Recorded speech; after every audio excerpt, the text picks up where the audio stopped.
Nem isso. Foi a colega que perguntou. No caso, quando o advogado ou preposto, ele pede que registre proposta e eu não permito, então, ele pode registrar que foi negado? Pode, porque aí já entra a questão do direito do advogado ao direito à sua manifestação. Mas aí tem um detalhe importante. Aí tem um detalhe aí de norma. Porque, nesse caso, quem tem que ter feito a proposta tem que ter sido o advogado. Porque aí o registro em ata de que o juiz ou juiz leigo não registrou, se negou ou indeferiu o registro da proposta, e eu aceitar registrar a negativa, é em respeito à proteção do advogado, e não à parte, entende? Porque o advogado tem a prerrogativa de não ter sua palavra cassada ou cerceada, mas eu não posso registrar no caso da proposta. Eu sei que parece um rolê meio indireto, mas que não põe logo a tal da proposta, porque existem princípios da conciliação e da mediação, entre eles da confidencialidade. E nós sabemos o tempo todo, por 1000 capacitações, de que o que se registra no documento é apenas o resultado do acordo. Entendeu? De escritório. Eu sei. Entendi. Certo. Uhum. Entendi. Boa. Tudo bem, tudo bem. Não, tudo bem. A colega está com uma dúvida boa, uma dúvida prática, que é uma dúvida seguinte. O cliente, no caso, a colega advoga, trabalha em advocacia, que advoga para fornecedores, né, para fornecedores de serviços e de produtos, e aí falou o seguinte, que o cliente, essa empresa, exige que, na verdade, conste na ata que foi feita uma proposta.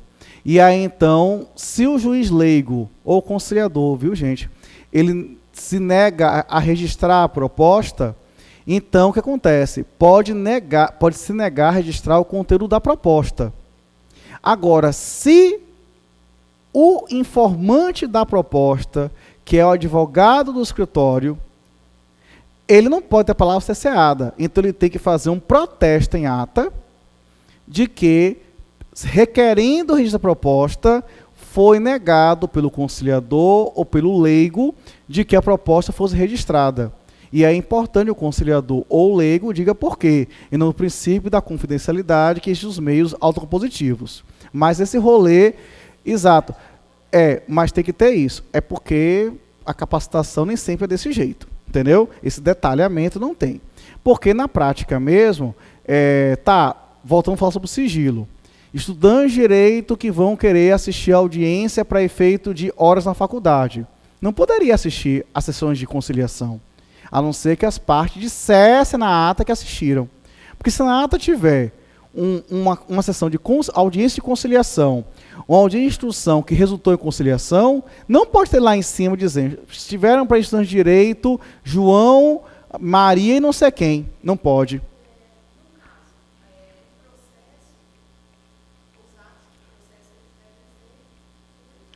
Certo.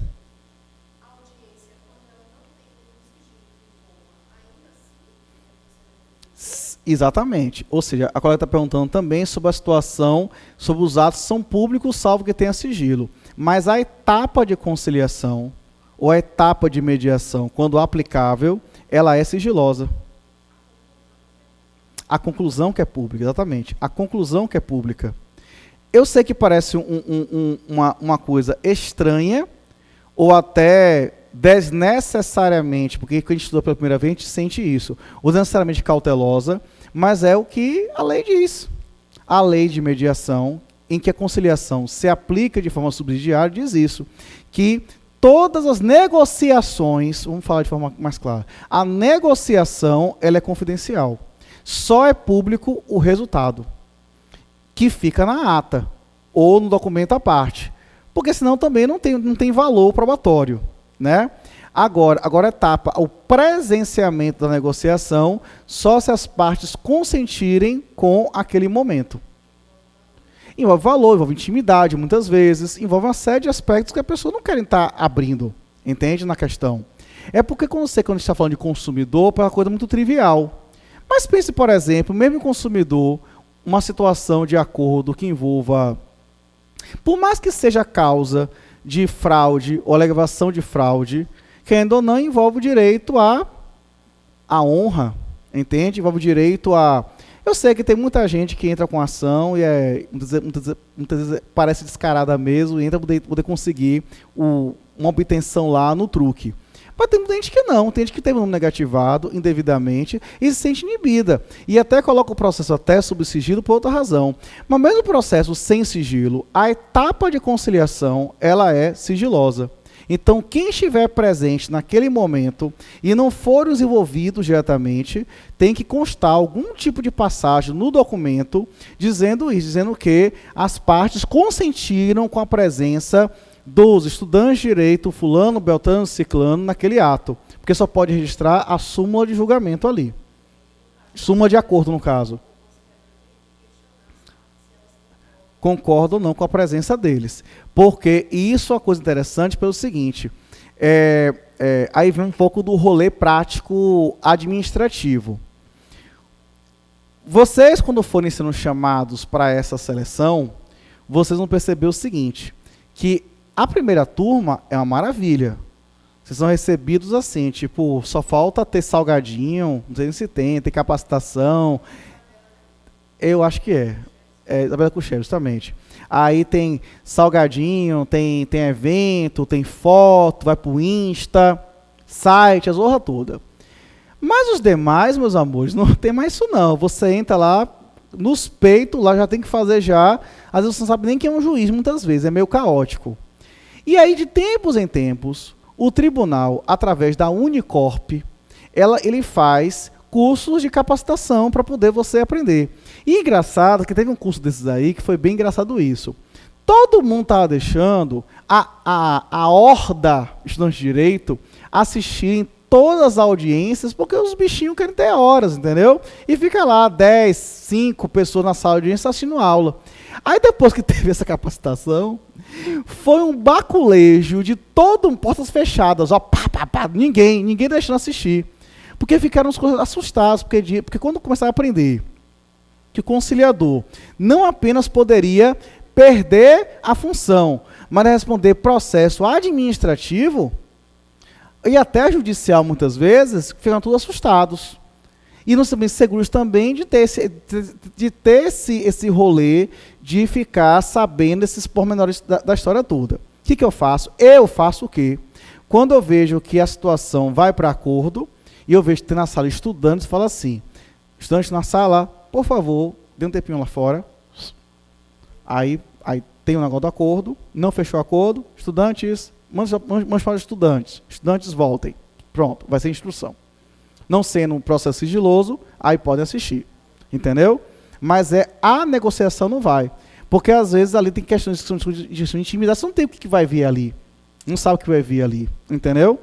Porque a gente pode pressupor que aqueles processos são meio que assim, tipo bobos. No sentido assim, de que processos que dali não vai sair nada. Mas pode ser que saia alguma informação importante. Pode ser que saia uma intimidade, uma questão de doença, uma questão... Qualquer coisa que a pessoa se sinta. Até porque a honra também é subjetiva também. Diga... Tem uma dúvida rapidinho. Certo.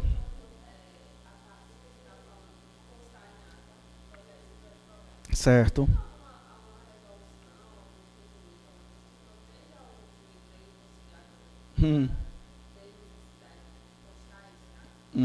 Boa.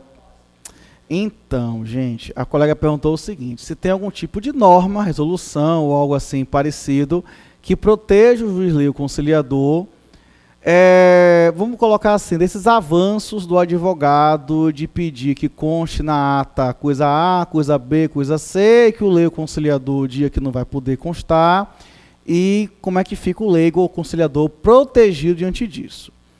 Aí vem aquele meme, sabe aquele meme que fala assim, eu conto ou você conta? Sabe qual é? quando quer revelar uma coisa muito ruim, aí fala, eu conto ou você conta? Tem um meme que rola por aí, que é o seguinte, ó, as normas, tem várias normas. Desde o CPC se fala sobre isso, fala que o leigo conciliador são auxiliares da justiça. Desde os manuais diversos, oficiais do CNJ, colocam sobre isso. Resoluções do TJ, dos TJs, falam sobre isso.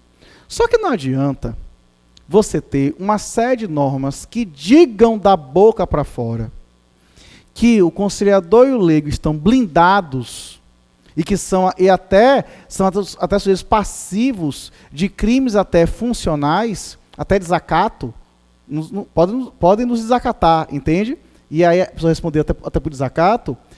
E você, ao mesmo tempo, ser uma pessoa que, por outro lado, mas você é contrato. E se o juiz togado pedir o seu afastamento, você sai no mesmo dia, entende? Então, na verdade, é um poder que não tem uma garantia nenhuma. Então, o tempo todo é você pisando em ovos, realmente. E aí, vou aqui ilustrar a minha fala com um dado polêmico. E eu acho até importante falar sobre isso aqui agora, com base na minha experiência de juiz leigo, que é o seguinte, que foi aquele caso que ganhou uma deturpação, e eu tenho muito receio de falar isso, por quê? Por quê?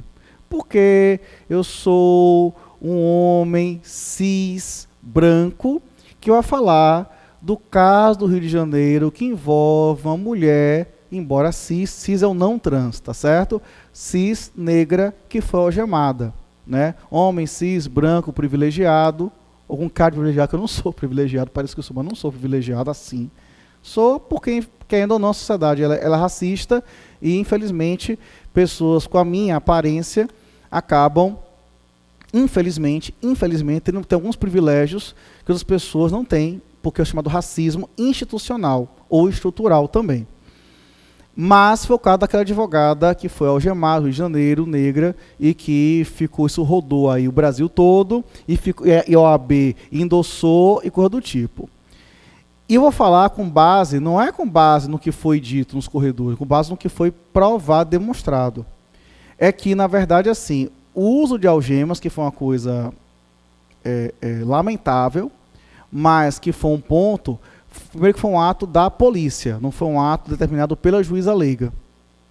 Segundo, que quando a juíza leiga utilizou de dar de resposta, ela falou que o caso não foi nada assim, ela não mandou em muito momento algemar.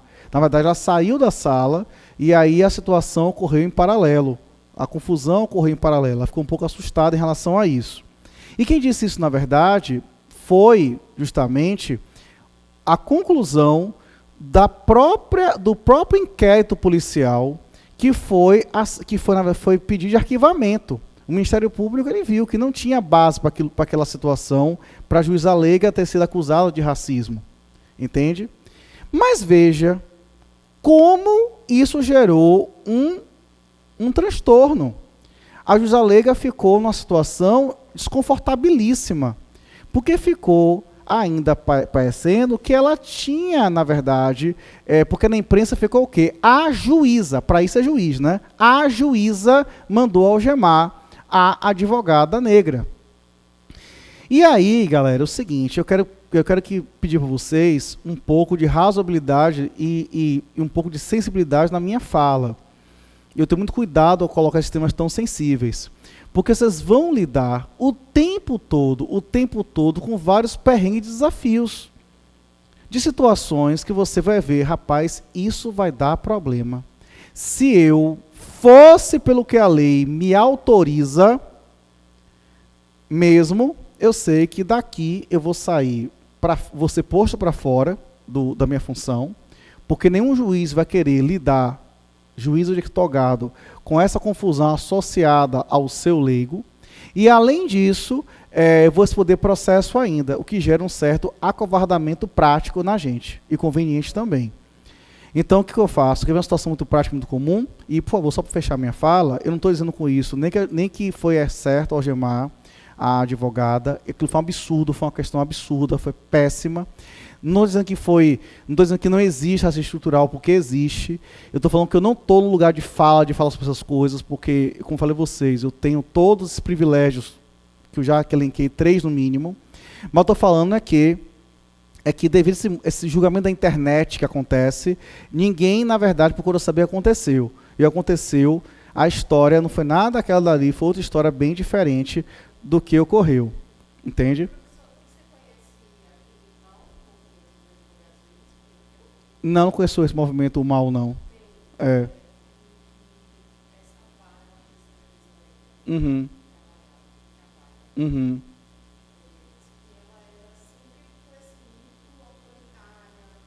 A juíza leiga era autoritária. Tá, entendi. Certo. Entendi.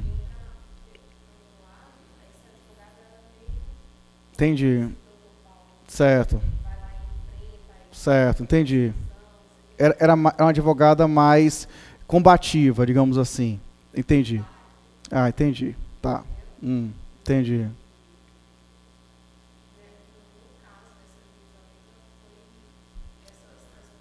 Aí teve um choque aí de 2 pessoas, vamos dizer assim, de personalidades e condutas muito fortes, e isso aí estourou esse barril de pólvora aí.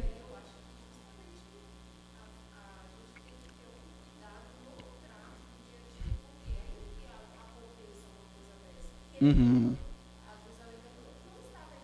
É, eu entendi. Eu vou falar com vocês já o resumo da conversa. Explodisse. O que aconteceu foi o seguinte, ela tá com, a colega que está falando na sala de aula é o seguinte, que essa juíza alega, segundo esse movimento MAU, né, Advogados Unidos lá do Rio de Janeiro, que disse, na verdade, que essa juíza leiga já tinha uma fama de ser uma juíza leiga antipática. Vamos dizer assim, antipática, difícil, autoritária, coisa do tipo. E que quando pegou essa advogada pela frente, a advogada negra, na verdade aconteceu foi o quê? É que a advogada negra com uma postura que tem uma postura combativa, uma postura de defesa dos direitos, mas também que, segundo o que foi narrado, também um pouco, talvez, intransigente, algumas coisas assim, choque das pessoas, e aí explodiu daquela maneira que aconteceu. Perfeito. Mas aí, o que vai acontecer? A gente diz o seguinte, só que vamos tentar tirar aquele contexto, e vamos falar de um contexto tipo meu. Qual é o meu contexto? Eu, até os que estão me conhecendo, e até os que procuram saber minha fama, sabem que eu sou um cara muito tranquilo. Muito tranquilo. Sou assim, uma pessoa tranquilíssima. Mas tem, no dia a dia, 2 ou 3 advogados lá do juizado especial, que eu não vou dar muita dica, para o pessoal não entender aí o que eu estou falando, né? Que conseguem me deixar perto de sair do sério. Porque usam de estratégias que beiram a má-fé. Tem um certo advogado de um certo banco, por exemplo, que ele é bem assim. Porque quando as audiências elas acontecem, na verdade, de ofício, é porque o juiz, ou quem representa o juiz, é que quer saber as informações. Então, qual é o certo sobre a questão do depoimento pessoal da parte? É que você, como auxiliar do juiz, você começa as perguntas. Mesmo assim, eu faculto a palavra para o advogado da parte contrária. Até para não parecer que eu estou induzindo, contaminando a prova, quando eu falo isso. Aí eu falo, doutor, doutora, embora, aí faço o rolê todo, embora, o senhor prefere, ou a senhora prefere, perguntar? E aí, esse advogado ou advogada fala assim, não, o senhor pode perguntar. Eu começo a perguntar de acordo com aquilo que eu entendo que eu vou querer perguntar. Aí eu pergunto do contrato, eu pergunto da assinatura, e vou perguntando pelo roteiro que eu quero investigar do processo. Aí, não é pouco frequente esse advogado, essa advogada falar assim, doutor, o senhor está induzindo. Teve um dia que, eu não sei se eu falei ou se eu pensei em falar, mas eu cheguei assim, doutor, pelo amor de Deus, não é possível coisa dessa. Eu perguntei antes se o senhor quer perguntar. Eu estava aqui te pedindo o seguinte, o senhor na verdade não quis perguntar. E aí, para depois ficar criando essa tensão desnecessária, entende? Então, na verdade, é muito difícil. E aí, é aquela questão que você, assim, o dia a dia, eu não posso dizer o contrário, o dia a dia é muito tranquilo em geral. 95% dos dias e das audiências são muito tranquilas. Mas tem uns casos que eu chego a travar. Porque eu sei que, por mais que você conduza, dando tipo uma oração antes, sabe? E eu não sou nem pessoa religiosa, assim, mas dá uma oração, um incenso para poder ver, porque você sabe que, só em falar eu fico lá, já fico meio tenso já. Porque, na verdade, você sente que aquilo ali, parece que a pessoa está vendo, num comportamento seu mínimo, uma falha para daí buscar a situação. Então, desafiador por quê? Porque a pergunta, mas o magistrado ou magistrada, ele vendo que o juiz leigo está certo, ou o conciliador está certo, ele vai dar razão ao leigo conciliador? Em tese, sim. Mas se, em tese, sim. Isso, mas se a repercussão for grande, podendo trocar, e se for 1, 2 casos, 3 casos, 4 casos, tem uma hora que é que nem empregado. Eu acho você um ótimo empregado, que nem uma empresa privada, ótimo empregado, sei suas qualidades, você elenca todas elas e fala, mas infelizmente não está dando. E aí você sai, entende? Então isso é realmente desafiador. Então por isso que quando você pergunta essa questão do que protege, minha amiga, o que protege a gente é desde o código, desde 1000 coisas. Desde a Constituição, que prevê até o juiz leigo até, mas o Código Penal, enfim. Mas na prática mesmo, o fato de o conciliador ou leigo estar numa atividade tão crítica e ser meramente um contrato, e é um contrato que não é nem um REDA, que o REDA ainda tem que você poder, aí eu não sou especialista melhor administrativo poder falar, mas o REDA tem a possibilidade ainda de uma questão de uma despedida até, vamos dizer assim, imotivada. Existe uma razão para você motivar a despedida do réu. Embora possa sair, mas não é um sair tipo arbitrário. Tem que ter um mínimo de motivação. Nesse caso, não. Nesse caso, não tem motivação nenhuma. O magistrado pode. Não são poucos os casos de pessoas que tomam conhecimento de que não estão na função no dia seguinte, ao trabalhar, quando o seu login desativa. E você, quando vê pelo Diário Oficial, pelas publicações, seu nome lá no Diário Oficial como tendo sido exonerado. Eu tenho que falar a verdade. Exatamente. Pois é. E você ir no dia anterior está tudo bem. No dia anterior está tudo bem. Está tudo bem, tudo bem, tudo bem. Então, é desafiador? É. Por isso que eu falei a você o seguinte, vale a pena estar? Vale a pena estar. O tribunal paga certinho, paga em dia, é transparente, está melhor do que a advocacia em muitos casos, mas assim, não vale a pena você ficar assim por muito tempo nessa função. Você pega experiência, você ganha curricular, eu estou dando aula aqui por causa disso, em grande parte, mas no sentido de você realmente ficar por muito tempo, minha opinião, aí eu quero me despedir, professor, e colocar a minha opinião aqui, você não vale a pena ficar por muito tempo. Tem gente que fica apenas 2 anos apenas, não quer renovar por mais 2 anos, que pode renovar e vai embora. Entendeu? É um ponto assim que é interessante. Então você tem que ter esse tipo. Então qual a minha mensagem nesse momento? É falar assim,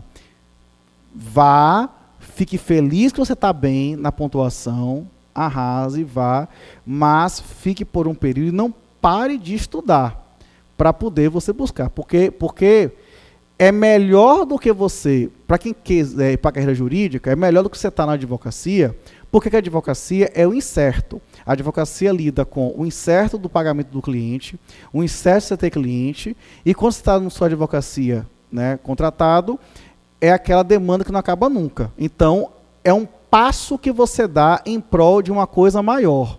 Mas você não pode, de repente, se iludir com os 4.000, os 5.000 ou até os 9.500 bruto que o leigo pode ganhar e ir lá achar que você já é juiz. Porque também é tentador, entendeu? Porque você lida com juízes, você falando do leigo também, né? O conselheiro também é visto com muito respeito.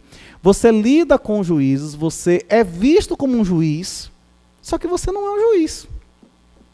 Só isso, entende? Então, são perrengues que eu acho que vale a pena serem comentados para vocês aqui, vocês saberem disso. Espero que não se matriculem do curso a partir disso, mas é verdade, entendeu? O que acontece é esse. Aham. Certo. Eu vou dar sobre o sigilo aqui de novo. Tá, vamos lá. Aham. Aham. Certo. Uma pessoa que não é advogado. Tá. Entendi. Você faz tanto direito que faz a linha, faz as vezes de advogado? Certo. Ou só para dar apoio moral, entendi, tá. Certo.